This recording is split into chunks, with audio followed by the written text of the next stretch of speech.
আসসালামু আলাইকুম প্রিয় দর্শক, আপনাদের সকলকে শুভেচ্ছা সহ স্বাগত জানাচ্ছি চ্যানেল আই সংবাদে। এখনকার আয়োজন নিয়ে আপনাদের সাথে আছি আমি ফাদলিহা বুশরা।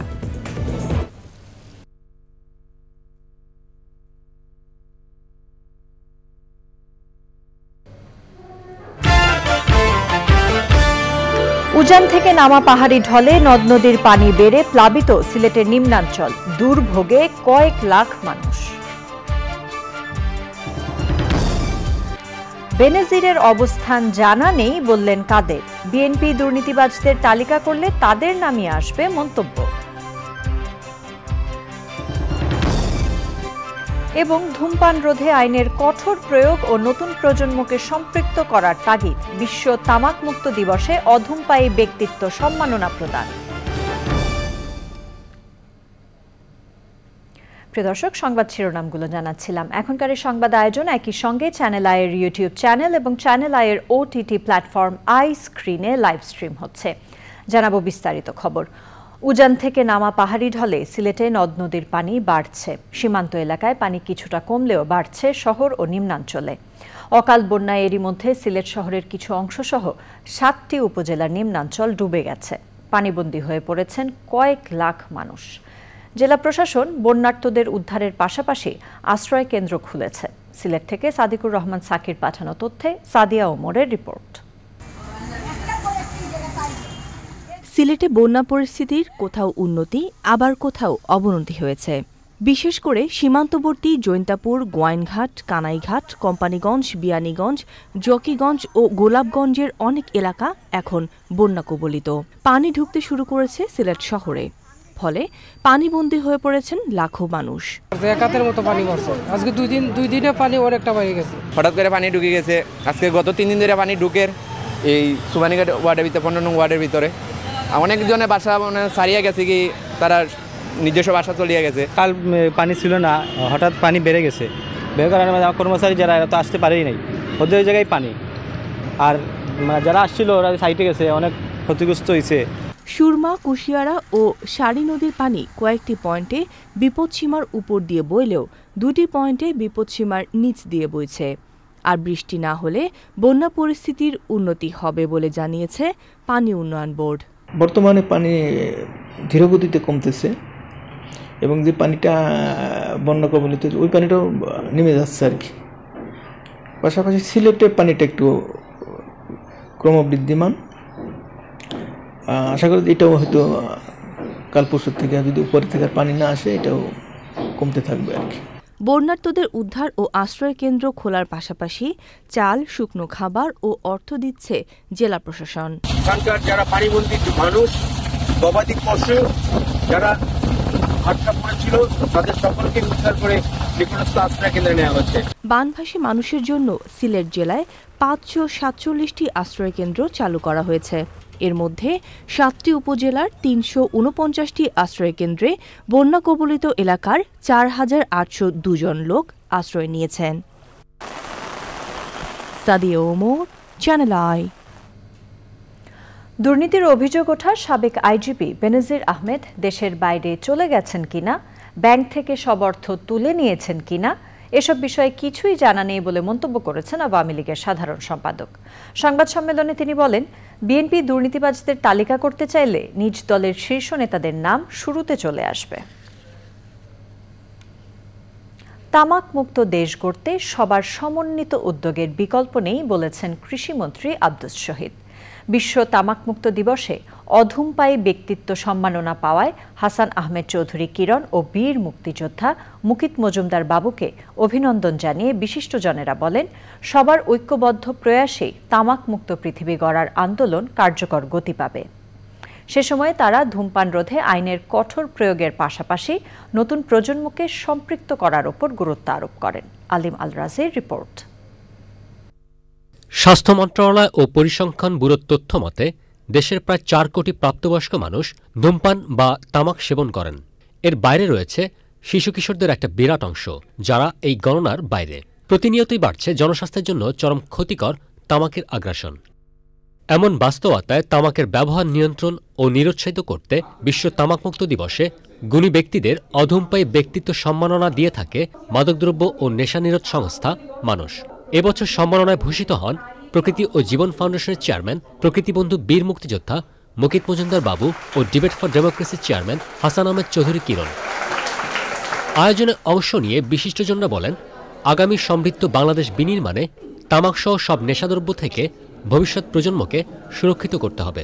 আমাদের সন্তানরা আমাদের কাছে সবচেয়ে বেশি গুরুত্বপূর্ণ। তো তামাক নিয়ে এখানে অনেক কথা হয়েছে, আমরা কিন্তু তামাকের বিপজ্জনক অনেক কিছু জেনেছি এবং শুধু জানি নাই, আমাদের জীবনে প্রয়োগও করব। ধূমপান হলো নাটের গুরু। ধূমপান থেকেই মাদকের এবং অন্যান্য নেশা শুরু হয়। তাই এইভাবে আমরা আজ পর্যন্ত চালিয়ে যাচ্ছি। আমরা এর সুফল আমরা পাচ্ছি এবং এর বিস্তারিত তথ্য এবং সব কিছুই আজকের এই অনুষ্ঠানে। নিজের বাসাকে ধূমপান মুক্ত রাখবা, যে বন্ধুরা ধূমপান করে বা করতে বলবে তাদেরকে অবশ্যই বর্জন করতে হবে, যে না আমি তোমার সাথে চলবো না। দেশ জুড়ে তামাক বিরোধী আন্দোলন ছড়িয়ে দিতে কোম্পানিগুলোর বিরুদ্ধে ব্যবস্থা নেওয়ার পাশাপাশি শিক্ষার্থীদের সম্পৃক্ত করার আহ্বান জানান বিশিষ্টজনরা। তো দেখা যায় যে 13 থেকে 15 বছর বয়সের শিশুদের মধ্যে 9.2%। সুতরাং এইটা একটা আমাদের জন্য একটা খুব অশনি সংকেত যে শিশুদের মধ্যে এখন এই ধূমপানটা শুরু হয়ে যাচ্ছে। তারা পৃথিবীতে এখন যেভাবে ধূমপায়ীরা ধূমপান করছে তাতে দেখা যায় যে 2030 সালে পৃথিবীতে 17,50,00,000 লোক মারা যাবে। তামাক কোম্পানিগুলো কিন্তু গাছ লাগানোর প্রোগ্রামও করে। একদিকে তারা তামাক সেবন করাচ্ছে, ওদিকে আবার গাছও লাগাচ্ছে, মানে অনেক ভালো কাজ করছে তারা এটা বোঝানোর জন্য। কিন্তু এখন ব্যাপারটি অনেকটা গাছের গোড়া কেটে আগায় পানি দেওয়া। এই ক্ষতি আমরা যদি বন্ধ করতে চাই এবং সচেতনতা বৃদ্ধি করতে, তাহলে কিন্তু আমাদের সোচ্চার হতে হবে। সবাই মিলে যখনই আমরা এক হব, শক্তভাবে আমরা যখনই এই কথাগুলো বলবো, সবাই মিলে তোমরা আমরা, তখনই কিন্তু এই কাজটি করা সম্ভব হবে, এই ক্ষতিকর প্রভাবকে কমানো সম্ভব হবে এবং এই তামাকের যে আগ্রাসন সেটাকে কিন্তু আমরা বন্ধ করতে পারবো। যক্ষার শিকার হই অথবা ক্যান্সারের শিকার হই অথবা অন্যান্য মরণব্যাধির শিকার হই, এগুলো থেকে পরিত্রাণ পেতে হলে আমরা একটি তামাক মুক্ত বিশ্ব করার যে অঙ্গীকার, বাংলাদেশ 2024 সালে এই তামাক মুক্ত হিসাবে এবং মাদক মুক্ত হিসাবে আমরা দেশকে মুক্ত করবো, এই ঘোষণা মাননীয় প্রধানমন্ত্রী দিয়েছেন জননেত্রী শেখ হাসিনা। তামাক মুক্ত দেশ গড়ার লক্ষ্যে ধূমপান ও মাদকের বিরুদ্ধে 3 দশকের অধিক সময় কাজ করছে মানুষ। আলিমাল রাজি, চ্যানেল আই, ঢাকা। প্রিয় দর্শক, সংবাদের এ পর্যায়ে সময় হয়ে গেল একটি বিরতি নেবার।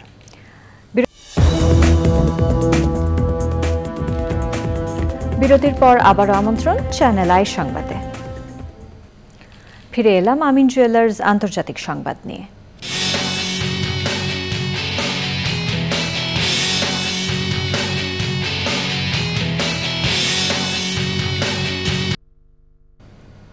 গাজায় ইসরায়েলের হামলায় 24 ঘণ্টায় নারী ও শিশুসহ আরও 60 ফিলিস্তিনি নিহত হয়েছেন।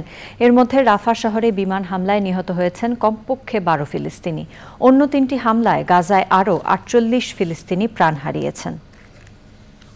এবার রয়েছে কৃষি সংবাদ।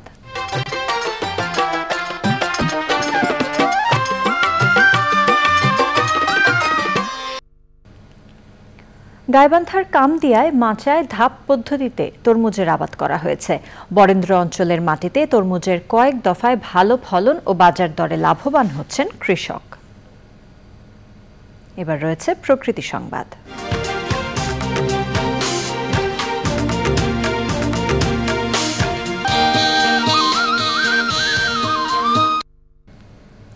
শক্তিশালী ঘূর্ণিঝড় রেমালের তাণ্ডবে লণ্ডভণ্ড সুন্দরবন ও উপকূলীয় অঞ্চল।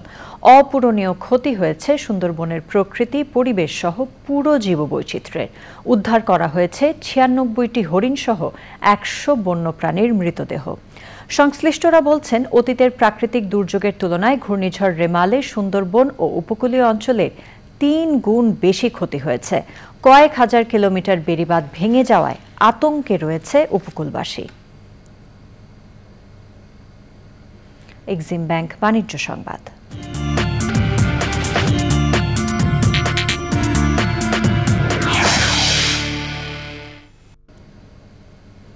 জনতা ব্যাংকের ১৭তম বার্ষিক সাধারণ সভা হয়েছে ব্যাংকের প্রধান কার্যালয়ে। সভাপতিত্ব করেন ব্যাংকের চেয়ারম্যান অধ্যাপক ডক্টর এস.এম. মাহফুজুর রহমান। ব্যাংকের MD and CEO Mohammad Abdul Jabbar ব্যাংকের অর্জিত সাফল্য সহ বিভিন্ন বিষয়ে বক্তৃতা দেন।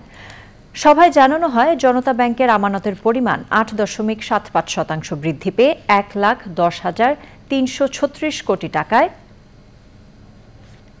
উন্নীত হয়েছে। সেই সাথে ঋণ ও অগ্রিমের পরিমাণ ১৫.৪৭% বৃদ্ধি পেয়ে ৯৮,৩৮৯ কোটি টাকায় উন্নীত হয়েছে।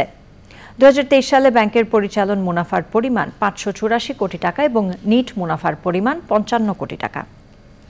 আবারও সময় হয়ে গেল একটি বিরতি নেবার। বিরতির পর খেলার খবরে জানিয়ে ফিরব।